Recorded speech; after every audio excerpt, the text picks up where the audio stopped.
Vamos abrir a palavra do Senhor em Apocalipse, capítulo 20.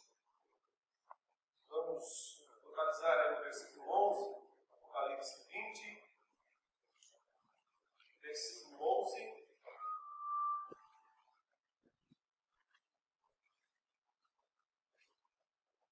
A descrição do grande juízo de Deus, também chamado muitas vezes de um juízo final. Apocalipse, capítulo 20, versículo 11 até o versículo 15. A palavra de Deus diz assim: Vi um grande trono branco e aquele que nele se assenta, de cuja presença fugiram a terra e o céu, e não se achou lugar para eles. Vi também os mortos, os grandes e os pequenos, postos em pé diante do trono. Então se abriram livros. Ainda outro livro, o livro da vida, foi aberto. E os mortos foram julgados segundo as suas obras, conforme o que se achava escrito nos livros. Deu o mar os mortos que nele estavam. A morte e o além entregaram os mortos que neles havia, e foram julgados, um por um, segundo as suas obras. Então, a morte e o inferno foram lançados para dentro do lago de fogo. Esta é a segunda morte, o lago de fogo. E se alguém não foi achado escrito no livro da vida, esse foi lançado para dentro do lago de fogo. A descrição, meus irmãos, do juízo final em Apocalipse tem uma intenção teológica primordial: retratar a condenação dos perversos, a condenação dos ímpios. Durante todo o livro, os perversos, os seguidores da besta, os adoradores do dragão apareceram, tripudiaram muitas vezes de Deus e do povo de Deus, foram desobedientes, se entregaram a todo tipo de vícios, achando que nada aconteceria com eles. Muitas vezes pensando que Deus não tinha poder para executar seu juízo ou sua justiça, ou outras vezes talvez pensando que Deus nem sequer existisse e que no final todos morrem e acabou. O Apocalipse, aqui nesta parte, quer mostrar que as coisas não são assim. Que existe justiça. A palavra justiça para nós é uma palavra difícil. Por muitas razões. Primeiro porque ela é uma palavra que perdeu o sentido nos tempos em que nós vivemos, em que nós quase não a vemos acontecer. Justiça é uma das coisas mais difíceis de acontecer aqui neste mundo. Se nós olharmos para os tribunais, olharmos para o dia a dia, para a vida das pessoas, para aquilo que se chama a retribuição pelos seus atos, nós raramente veremos justiça acontecer. Essa é a razão que esse é um dos motivos pelos quais muitos crentes desanimam de seguir a vida cristã, porque eles muitas vezes não veem justiça acontecer. Nem na sua vida, nem na igreja, muito menos no mundo.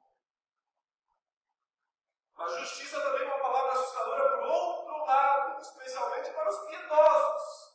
Sim, porque os piedosos também olham para a justiça muitas vezes preocupados, porque reconhecem seus próprios pecados, reconhecem suas próprias falhas, e também percebem que se justiça de fato acontecer, talvez não seja tão bom para nós mesmos. Por isso, muitas vezes, justiça é uma palavra assustadora, com um significado até mesmo dúbio.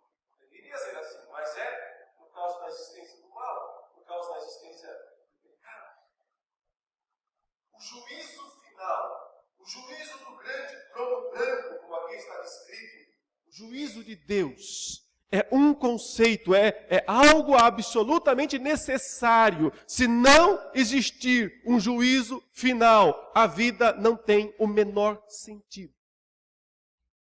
Se não existir um dia em que todos terão que dar contas diante de Deus, de tudo que fizeram, qual a razão da vida? Qual a razão da existência? Então, felizes seriam aqueles que não têm leis para si, ou são a própria lei para si mesmos. Felizes seriam aqueles que fazem o que querem, porque ninguém será punido, ninguém será recompensado. Mas a Bíblia nos manda crer no dia do grande juízo e olhar para ele com esperança. Os crentes, os cristãos, são chamados a olhar para o dia do grande juízo não com temor, mas com esperança. Os ímpios não. Para esses é terror puro, absoluto.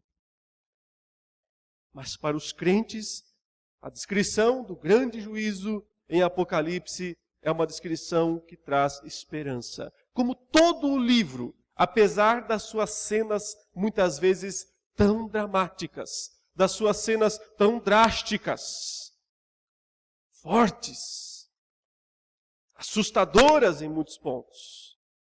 Mas a intenção de todo o livro do Apocalipse é trazer esperança para o povo de Deus.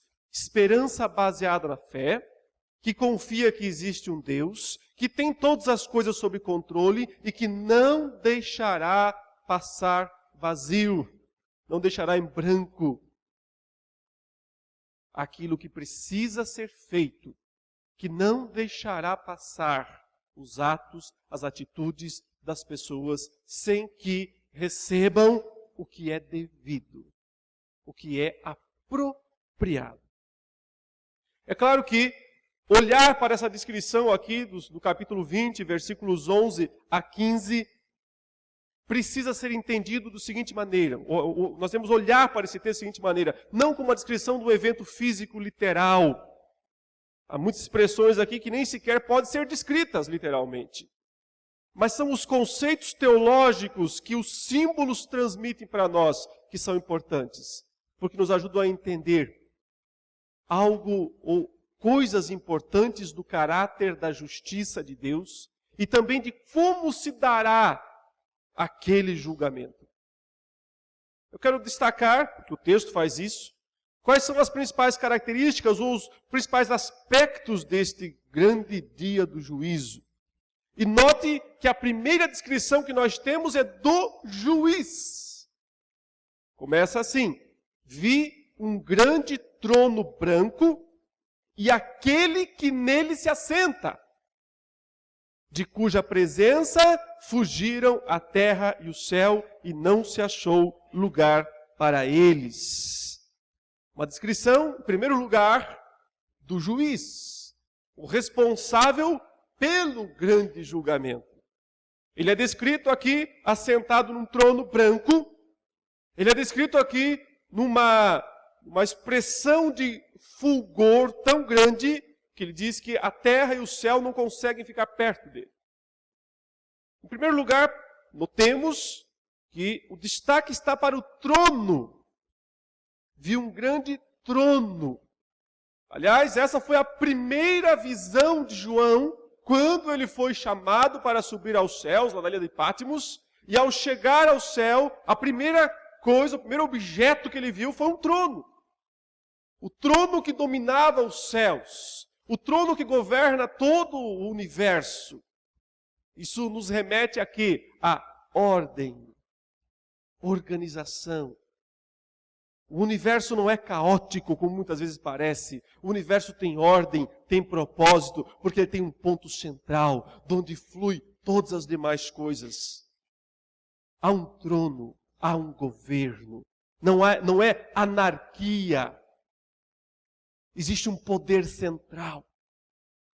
E desse poder, todas as demais coisas se organizam, se derivam, recebem punição ou recompensa. O poder central é de Deus. Observe uma coisa importante aqui. O juiz é o próprio executor. Aqui, poder legislativo e poder executivo se completam. Não é um que determina e outro que executa. E muitas vezes, nesse meio termo, se perdem as ordens. Aqui, o mesmo que julga é o mesmo que executa. É um rei juiz. Ao mesmo tempo, ele reúne em si mesmo as duas qualidades. Ele é juiz, ele é rei. Ele legisla, ele executa. Por isso, não há a mínima chance de suas ordens, de suas decisões não serem cumpridas. Não há a mínima possibilidade. Observe que o trono no qual aquele que julga se assenta é branco. Branco, em Apocalipse, é símbolo de santidade, de justiça pura, pureza absoluta. A grande característica desse trono é isenção. Absoluta isenção. Verdade, santidade absoluta. Não dá para enganar. Não adianta levantar falsas provas. Não adianta usar argumentos diante daquele que tudo vê, tudo sabe, tudo perscruta. E principalmente, não se contamina. Porque subsiste em perfeita justiça e pureza. E a próxima descrição é ainda mais espetacular, porque diz, de cuja presença fugiram os céus e a terra, e não se achou lugar para eles. Uma descrição que, para nós até é inconcebível, como pensar, como que céus e terra fogem. A ideia é essa mesma, é uma descrição da santidade separativa de Deus. Ninguém pode subsistir na presença dele por si mesmo. Há um movimento natural de quem se aproxima desse Deus. O movimento natural é fugir. O movimento natural é se afastar. Por reconhecer nele atributos que não estão naqueles que se aproximam. E que, portanto, causam uma necessidade de separação. Isso é justiça total, santidade total. Se ele não dissesse, venham, aproximem-se, ninguém poderia fazer isso. Só restaria o fugir, assustado e desesperado da presença do Deus que é santo. Este é o juiz. Ele em pessoa é quem vai julgar. Uma descrição aqui do Deus triuno, provavelmente, o Pai, o Filho, o Espírito Santo. Mais representado na pessoa do Pai. Nunca é descrito diretamente em Apocalipse, sempre apenas através de símbolos que representam sua glória, seu poder, sua justiça, sua santidade. Agora vejam em segundo lugar, quem são os réus. Nós já temos a descrição do juiz, agora vejamos os réus. Quem são os réus? Diz o versículo 12, vi também os mortos, os grandes e os pequenos, postos em pé diante do trono. Observe ainda que após dizer que se abriram livros, daqui a pouco falaremos sobre isso, também sobre o livro da vida, ele continua dizendo, e os mortos foram julgados. Agora veja no versículo 13, uma outra descrição sobre os réus. Diz, deu o mar os mortos que nele estavam, a morte e o além. Um detalhe importante, essa palavra além, traduzida aqui em português como além, é a palavra que na língua original é a palavra Hades, que é normalmente traduzida como inferno. Podemos traduzir assim: a morte e o inferno entregaram os mortos que neles havia, e foram julgados um por um, segundo as suas obras. Quem são, portanto, os réus? São descritos aqui como os mortos. Por isso eu disse que, prioritariamente, a intenção da descrição apocalíptica do juízo final é falar da condenação dos ímpios, dos perversos. Porque muitos crentes não chegarão ao juízo final mortos, já terão sido transformados, nem sequer passarão pela morte, como o apóstolo Paulo descreve, e muitos estarão vivos na vinda de Jesus e não morrerão, serão transformados. Também esses passarão pelo juízo final, mas sob outra perspectiva. Quando ele fala aqui dos mortos, ele está dizendo do retorno das almas, das pessoas que morreram e que talvez pensavam que a morte era o fim, que a morte significava o fim de tudo e, portanto, a morte para muitos seria um livramento, que não pagariam por seus erros, não pagariam por suas culpas, por suas falhas. Agora o texto diz: a morte vai devolvê-los. A morte vai entregá-los. Eles pensavam que a morte era um refúgio. Eles pensavam que a morte era um esconderijo. E a morte diz: enganou-se. Eu vou devolver você. Vou te devolver para aquele que vai te julgar. A morte devolve os seus prisioneiros. Veja aqui, ele diz: o mar devolve os seus mortos. Quer dizer, do lugar onde pareceria mais difícil resgatar. Se você conhece onde está o túmulo de alguém, assim, de certa maneira não parece tão difícil essa pessoa ela voltar, né? Morreu, está enterrada ali, se ela ressuscitar, ela levanta e volta. Mas a morte, entregar lá do meio do mar, o corpo afundou nas profundezas, parece que nunca mais voltará. E o texto diz: das profundezas do mar. O mar devolve. Eles pensavam que o mar era um esconderijo. Diz: não, o mar não é a pior coisa que pode acontecer. Morrer no mar, seu corpo se afundar no mar, essa não é a pior coisa que pode acontecer. O mar vai devolver você para a pior coisa que vai acontecer com você. E o terceiro lugar aqui é o próprio inferno. O Hades, diz, o Hades devolve os mortos que estão nele. O Hades entrega os mortos. O Hades é o inferno. Hoje, na atualidade, nós devemos pensar em 2 lugares onde estão as almas daqueles que já morreram. A Bíblia muitas vezes menciona esses 2 lugares. Um é o lugar de descanso e recompensa, o outro lugar é de punição e desespero. Por exemplo, na parábola do rico e do Lázaro, foi dito que o rico foi levado, desceu para o Hades, o inferno. E lá ele estava em tormentos e angústias.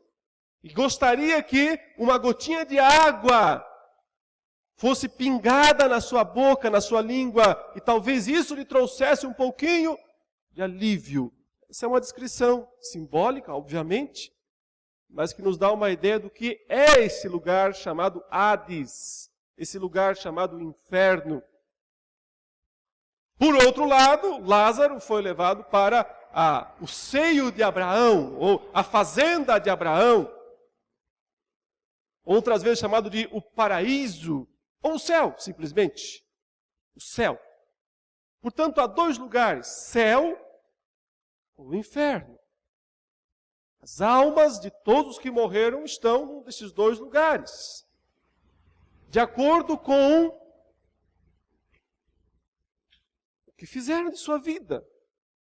Se foram salvos ou perdidos, se morreram com Cristo ou se morreram sem Cristo. Esse é o critério. Como veremos em seguida, que também esse é o critério do juízo final. Há um livro da vida como critério básico.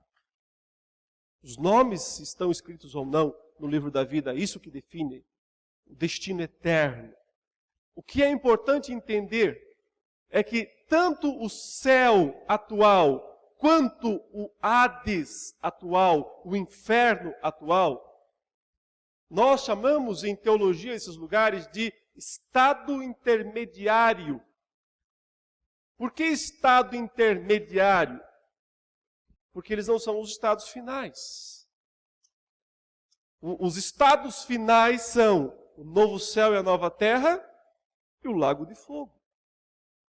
Em outras palavras, no dia do juízo final, todas as almas que estão no inferno voltam para serem julgadas. A pergunta é, mas por que precisariam ser julgadas se já estão no Hades, se já estão no inferno, se já estão condenados? E a outra pergunta é, por que as almas que estão no céu, já estão salvas, já estão em descanso, também precisam passar pelo juízo final? E esse texto nos dá a resposta, nos explica a razão destas coisas, porque esse texto nos fala do critério do juízo. Então veja, eu já falei do juiz, eu já falei dos réus, e agora falaremos do critério do juízo final. Qual é o critério? É duplo. Temos um critério estrito e um critério um pouco mais amplo. Descrito aqui através de livros e de um livro. Veja, assim que ele diz que os mortos foram postos em pé diante do trono, no versículo 12, fala, então abriram ou se abriram livros. Plural, livros. Se abriram livros. E aí ele dá um destaque especial para um livro. Ainda outro livro, o da vida. É assim que está no original. Ainda outro livro, o da vida. Ou seja, enfatizando especificamente este livro, o livro da vida, foi aberto. Portanto, de um lado nós temos livros, e de outro lado nós temos um livro, o livro da vida. São esses dois critérios, dos livros e do livro, que contam no juízo final. Então veja que o texto diz, e os mortos foram julgados segundo as suas obras, conforme o que se achava escrito nos livros. Agora já sabemos o que são aqueles livros. Não o livro da vida ainda, mas o que são os livros. São os livros das obras. São os registros dos atos, das ações e até das palavras e dos pensamentos nossos. Um registro total e completo da nossa vida. De tudo o que nós fizemos. Lembrem-se que o Senhor Jesus um dia falou, isso está registrado em Mateus 12:36, ele disse que os homens terão que dar conta de cada palavra frívola que disserem no dia do grande juízo. Dar conta de cada palavra frívola. Palavra frívola é palavra inútil, palavra tola, palavra baixo calão, mas nem essa que é um palavrão. Palavra boba, palavra inútil. Terão que dar conta de cada palavra. Esses livros contêm um registro completo das ações de todos os homens. Ninguém poderá esconder nada, porque não há nada oculto que não venha a ser revelado. Alguém diria, Mas a salvação não é pela graça? Por que é que as obras estão sendo consideradas aqui? Por que é que as obras são importantes no juízo final, se a salvação é pela graça? Como encaixar isso? Como entender isso? Lembrando que tem mais um livro nessa história. Não apenas os livros, mas o livro, o da vida, como ele diz. E no final, o texto ele diz: se alguém não foi achado inscrito no livro da vida, esse tal foi lançado para dentro do lago de fogo. Critério básico: livro da vida. Critério derivado: livro das obras. Como entender isso? Da seguinte maneira: o que define a salvação ou a condenação de alguém é o nome estar ou não escrito no livro da vida. Se o nome de uma pessoa está inscrito no livro da vida, essa pessoa já chega ao juízo final com o seu destino eterno definido. O destino eterno não é definido no juízo final.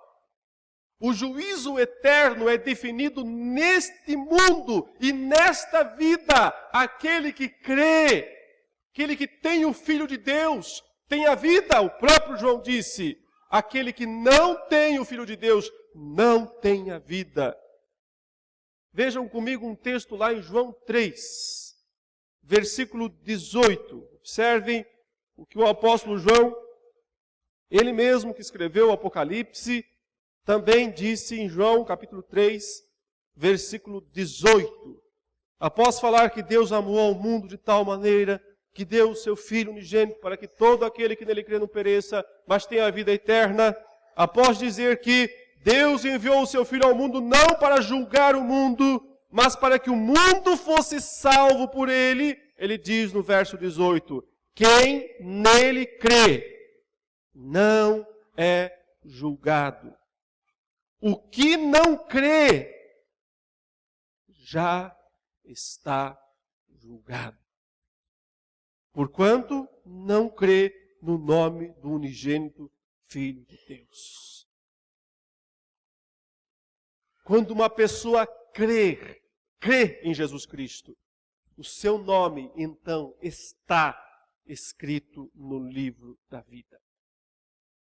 Veja, eu não disse, quando uma pessoa crê em Jesus Cristo, o seu nome é escrito. Eu disse, está escrito. Porque o nome de alguém não é escrito no livro quando crê. Quando crê, isso é revelado. O próprio João disse que o livro da vida foi escrito desde a fundação do mundo. O livro da vida nada mais é do que o rol celeste dos eleitos de Deus. Daqueles que Deus amou antes da fundação do mundo e os escolheu e os designou para serem seus filhos. Por eles, ele mandou o Filho dele, Jesus Cristo, para morrer e pagar toda a dívida deles. É por isso que seus nomes estão inscritos no livro da vida. E quando chegarem lá no juízo final, já saberão disso. O juízo final não é estabelecido para decidir quem vai para o céu ou quem vai para o inferno, até porque as pessoas estão chegando lá vindo do céu ou do inferno. Então, para que é que o juízo final existe? Para colocar as coisas à luz. Para pôr as coisas diante de todos como devem ser. Para esclarecer perante tudo e todos que Deus é justo juiz. Mas tem mais uma função. E está ligada a essa, obviamente. As obras. Sim, as obras contam. Não para decidir quem vai viver no novo céu e na nova terra, ou quem vai ser lançado para dentro do lago de fogo. Porque isso o que decide é o livro da vida. Quem vai viver no novo céu e na nova terra, ou quem vai ser lançado para dentro do lago de fogo, a decisão disso é do livro da vida. É do seu nome estar lá ou não. Ou seja, de você ter sido escolhido por Deus, e de Cristo ter morrido em seu lugar, e de você ter crido nele. Essas três coisas sempre juntas.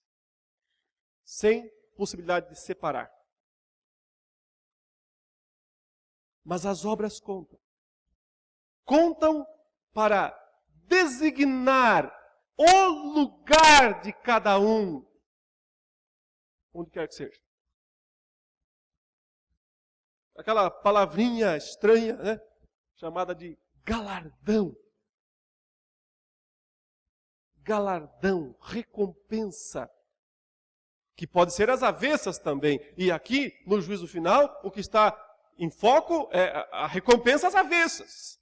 Porque ele está dando prioridade para o julgamento dos perdidos. E está dizendo que eles foram julgados um por um segundo as suas obras. O que isso significa? Que o lago de fogo não vai ser uma massa de todos na mesma situação. Mas que Deus vai punir a cada um conforme a justiça dele.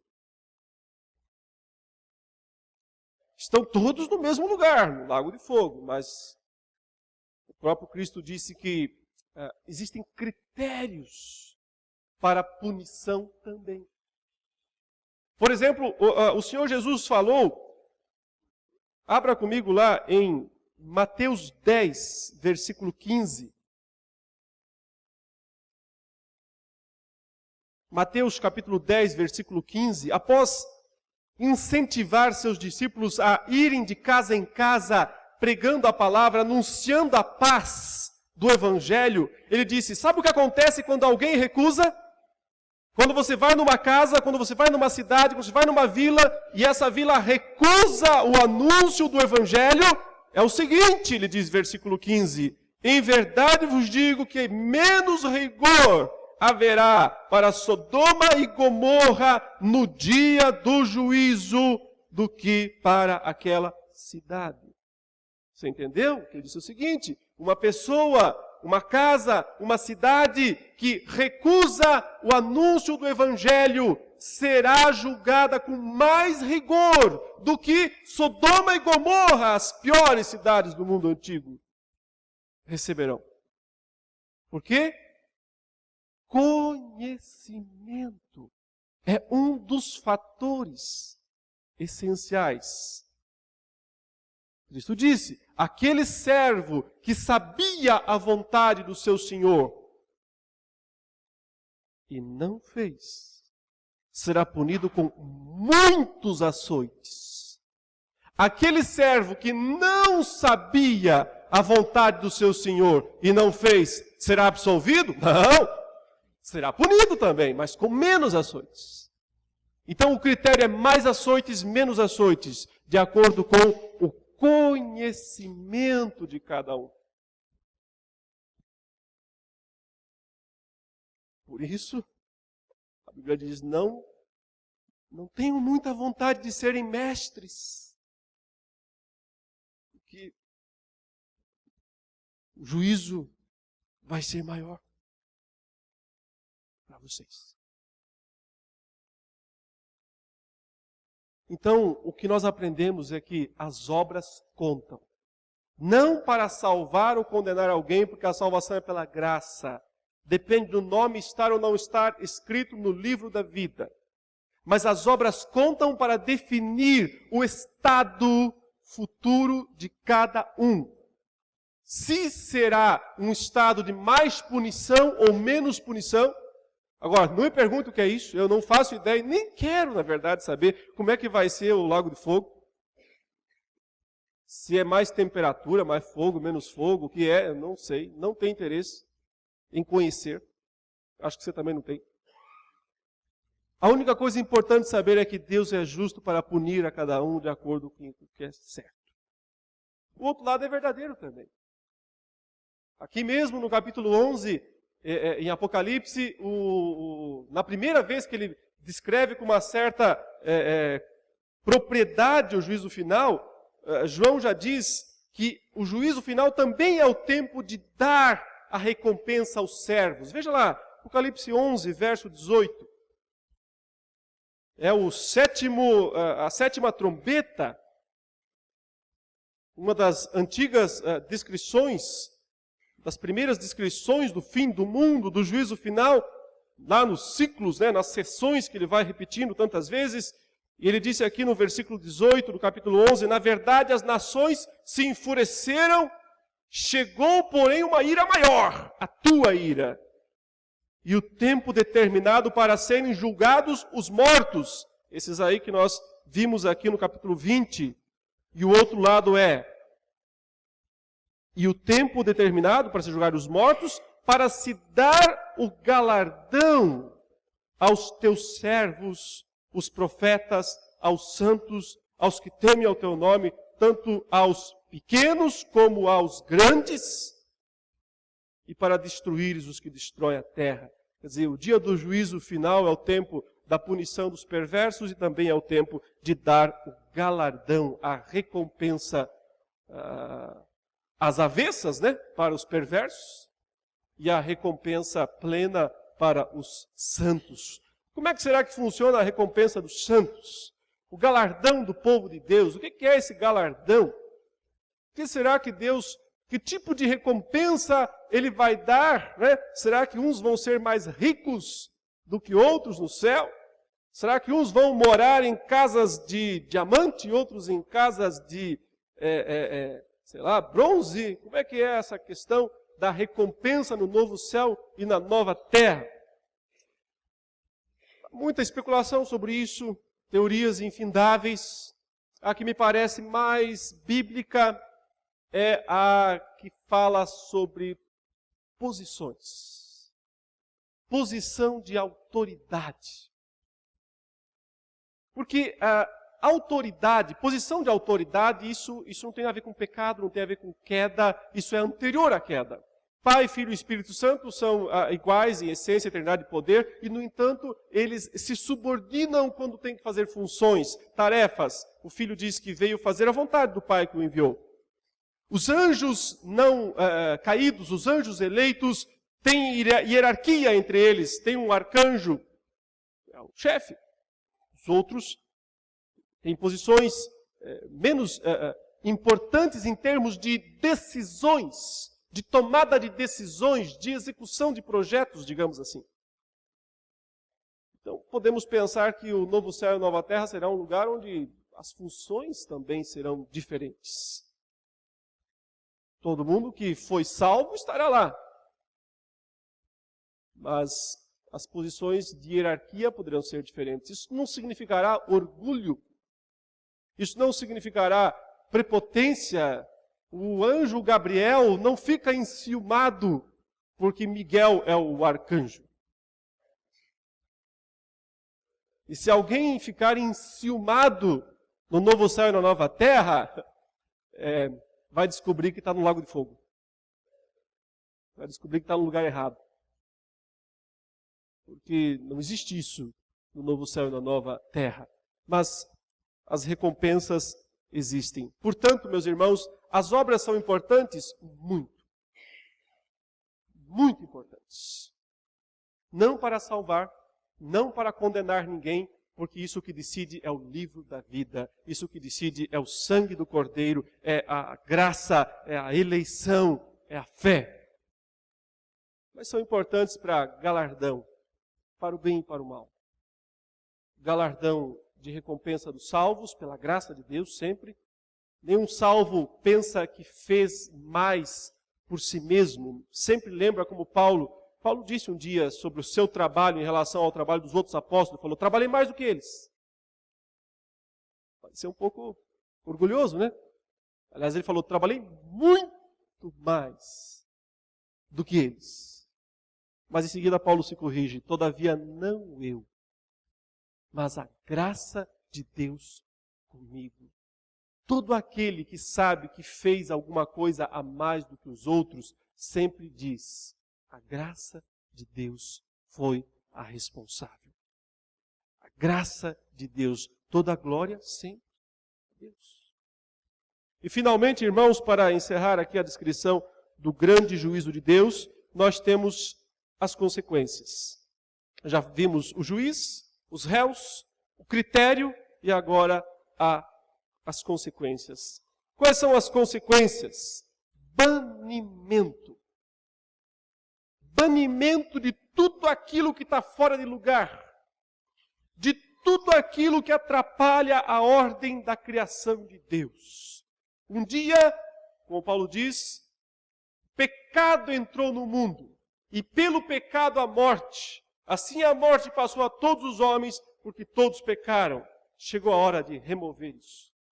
Chegou a hora de remover tudo aquilo que atrapalha a criação de Deus. Que atrapalha os grandes propósitos divinos. Atrapalha da nossa perspectiva, ok? Porque da perspectiva do soberano Deus, essas coisas cumpriram o propósito dele mesmo. Mas chegou a hora de removê-las da terra. Então, o texto diz que, assim que houve o julgamento, e todos foram julgados um por um segundo as suas obras, o verso 14 diz, então a morte e o inferno, o Hades, foram lançados para dentro do lago de fogo. Esta é a segunda morte, o lago de fogo. Paulo chama a morte de o último inimigo. Ele diz isso em 1 Coríntios 15. Quando o último inimigo cair, tragada foi a morte pela vitória. A morte é o último inimigo a ser destruído. E em Apocalipse ela é o último mesmo, porque ele já descreveu a queda das duas bestas, da primeira e da segunda besta, do anticristo e do falso profeta, já descreveu a queda de Babilônia, já descreveu a queda do dragão, e o último é a morte. O último inimigo é lançado para dentro do lago de fogo. Veja que o estado de morte, então, é extinto da criação. Não há mais morte. E também a consequência natural da morte, que é o inferno, o Hades, também ele próprio é lançado para dentro do lago de fogo. Isso é um simbolismo, claro. É um simbolismo, uma descrição teológica. Ele quer dizer a remoção de toda a desordem do mundo, da criação. É a remoção definitiva. A consequência do juízo final é o estabelecimento da ordem divina. Da perfeita e harmônica ordem divina.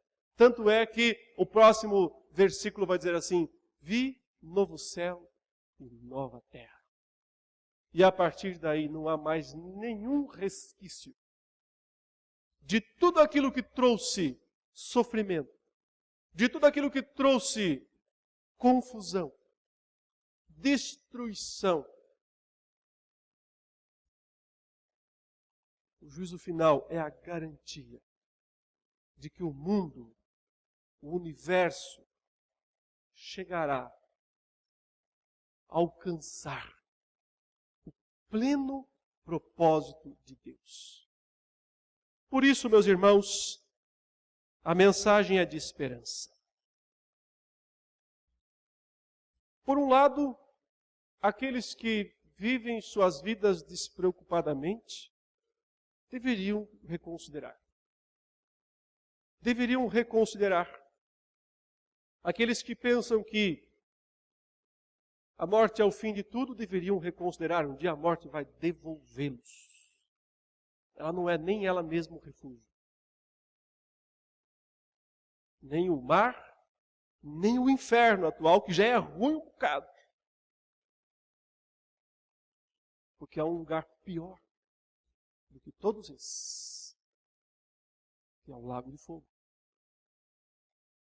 Mas aqueles que creem firmemente em Jesus Cristo como seu Senhor, como seu Salvador, não têm razão para temerem o juízo final. Não serão julgados desta maneira.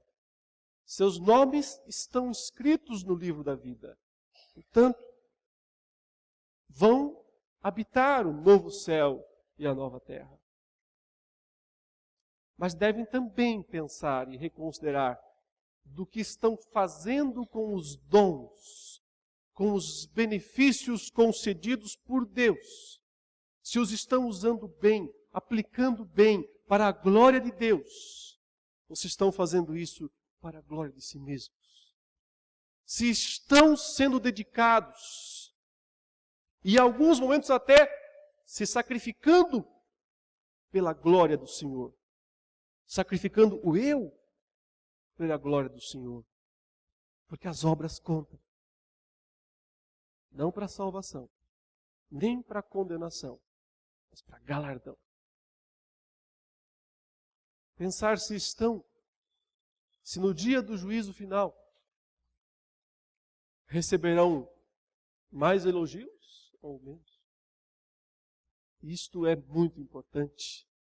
Às vezes nós pensamos assim, e eu sei que esse pensamento deve ter passado pela mente de muitos aqui. Se eu chegar lá já está bom. É mais ou menos isso que nós pensamos às vezes. Se eu chegar lá, mesmo que seja soldadinho raso, já está bom. Está bom mesmo. Sim, porque do outro lado.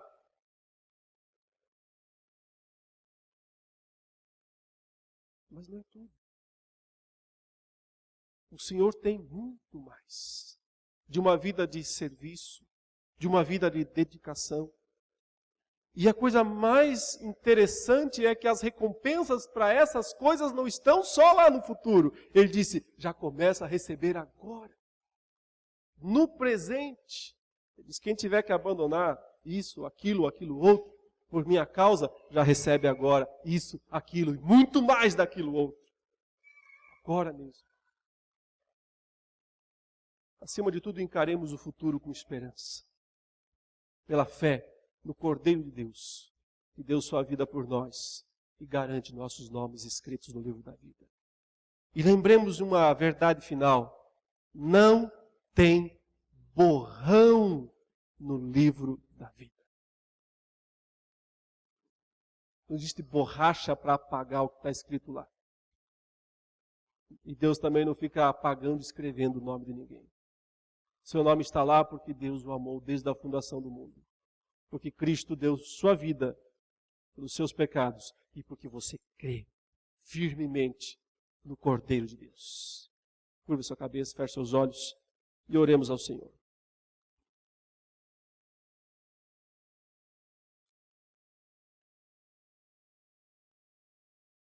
Santo e eterno Deus, Senhor nosso, graças te damos.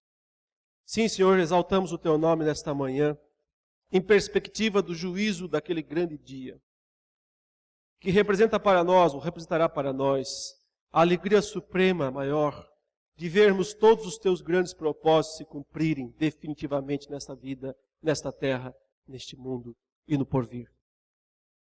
Permite, Senhor, que nós vivamos aqui nesse tempo que tens reservado para nós, de maneira justa, piedosa, sensata, sóbria e operosamente para a tua glória, para a exaltação da tua majestade. E se alguém aqui também ainda não te conhece como Salvador, como Senhor, se esse nome está escrito no livro da vida, desperta esta pessoa do estado de morte para a vida. E abençoe-nos, ó Pai, em todos os demais trabalhos desse dia, serviços para a tua glória, para a tua honra, em nome do Senhor Jesus. Amém.